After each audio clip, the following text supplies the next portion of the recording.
Hi everyone and welcome back to my channel. Today I'm going to be showing you how to make this ground beef and potatoes. I used 4 potatoes for this recipe and then a pound of the ground beef. I'm also going to be using the tomato sauce out of the can and then the chicken bouillon or consommé, whatever. And then I'm also going to be using half of a bag of the fideo sopa. I usually only use half of a bag of fideo when I'm making fideo soup for my kids at home anyways. This type of fideo I bought at Walmart, or I mean you could find it at Dillon's or any other store. I'm also going to be using half of this tomato can. I'm not going to be using the whole thing. I just couldn't find any of the smaller ones at the time.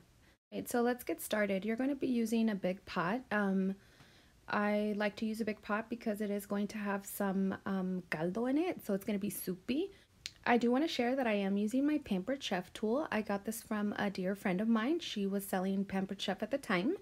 I like it because it really helps me get in there when I'm cooking the beef. So the first thing that we're going to do is we're going to be cooking our beef. I'm going to be adding some garlic salt.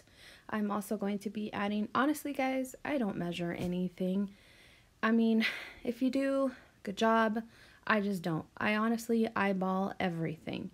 As you could tell, I added some salt also, and then I'm going to be adding some onion powder. I usually add onion. I dice up some onion at the time, usually, but at the time, I didn't have any onion, so I went ahead and just poured some onion powder.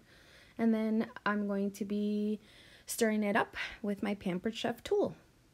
Alright, so while the beef is cooking, I washed my potatoes, and then now I'm going to be using my potato peeler to take the skin off of the potato. You could leave it on. I prefer not to.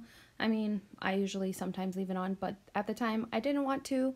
So here I am peeling the potato. Just make sure that you're careful because I always cut myself when I'm using a potato peeler. I'm not kidding. Does it happen to you? Because it happens to me all the time.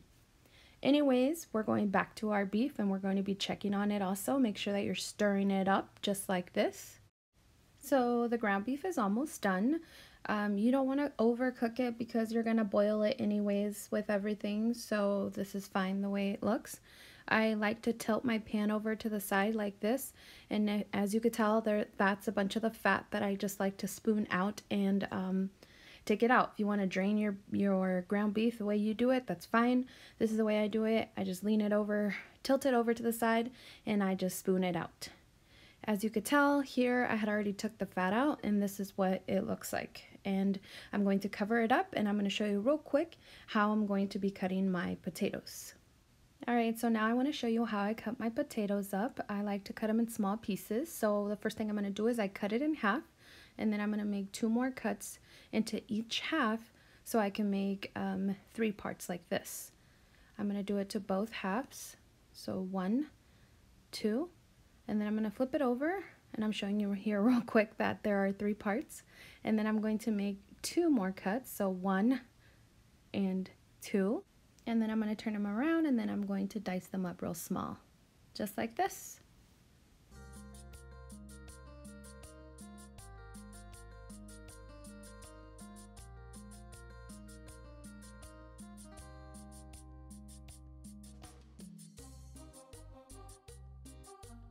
And here I am showing you again once more. Honestly, the reason I want to show you guys is because I remember when there was a time where I didn't know how to cut potatoes. I don't like to cut my potatoes really big. I like mine nice and neat. Honestly, when I do anything, I like to always cut everything nice and neat. And here I am again showing you that I cut it into thirds, and then I'm going to turn it around and cut them really small. I just like that they're all cut pretty much almost the same size, because they're going to be able to cook evenly all together. You don't have some big pieces and smaller pieces, because then the bigger ones will take forever to cook. So it's nice to have them all cut evenly and about the same size. So anyways, the potatoes are here ready to go, and now I'm going to be putting them into the pot with the ground beef just like this. All right, the next thing I'm going to do is I'm going to be adding water, hot water actually, to our pot. I ended up adding 6 cups of water to this recipe. I personally like my carne with papas very soupy, and so that is why I added 6 cups of water. You could maybe keep it at 4 cups. This is 4 cups right here. I guess it just depends on how soupy you want your beef with potatoes. Okay, so before I added the water, I did turn up the heat on medium, whatever. And now I'm getting ready to add the tomato sauce. I didn't use the whole tomato can because it's way too much. So all you need to do is add half of it. If you find the little small cans of tomato sauce, you can add one of those.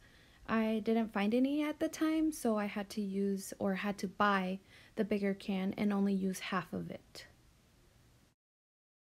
Okay, I stirred it around and now I'm ready to add the chicken flavor, which is the chicken bouillon or consommé. This is the bigger bottle that I have. I honestly, like I said, I don't like to measure anything. I just pretty much eyeball everything. But I like to eyeball it to that very line, the inner line that's inside. It's probably half of the lid. And that is how I measure mine, to be honest. I went ahead and put it in, but then while it's boiling, you're gonna have to try it and taste it and see if you need to add some more. I did end up adding some more, and I'll show you here in a little bit how much I added. All right, so now that it's boiling, or cooking actually, I'm going to be getting the fideo ready. I like to use canola oil in a small pan. I'm going to be frying up the fideo, but just a little bit, not too much. I'll show you here real quick. Like I said, this is optional. I mean, I don't know if I said it earlier, but it is optional. You could just leave the carne and papas just like this, but I like to add the fideo because, I don't know, it just makes it even better. Right, so while the fideo was frying up a little bit, I went ahead and added just a little bit more of the chicken flavor bouillon because I thought that it needed just a little bit. I don't add any more salt, so because I had already salted the beef earlier when you saw at the beginning. If you notice, the fideo is starting to brown up a little bit. You just honestly just toast it up a little bit. You don't want to burn it, so make sure that you are constantly stirring it, okay? This is a smaller fideo, so it will burn fast. Okay, so frying the fideo honestly took about maybe 3 to 4 minutes. The next thing you want to do is you probably want to let it sit for a little bit, just a little bit, before you add it into your caldo, because then this will happen. I mean, not a big deal. You have a big pot anyways. But I went ahead and added it, and then now you're going to cover your pot and you're going to let it sit for about 15 to 20 minutes.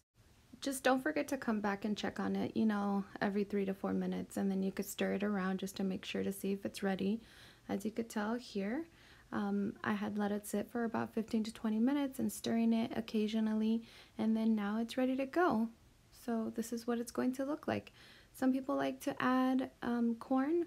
I didn't at the time. I mean, you can honestly add whatever you want. You can add zucchini, you could add peas, corn, but at the time I just wanted to make it like this. It came out super delicious. My kids always love when I make this, so it's quick, simple, easy to make, and I hope that you will make it soon. Again, thank you for watching, and don't forget to subscribe.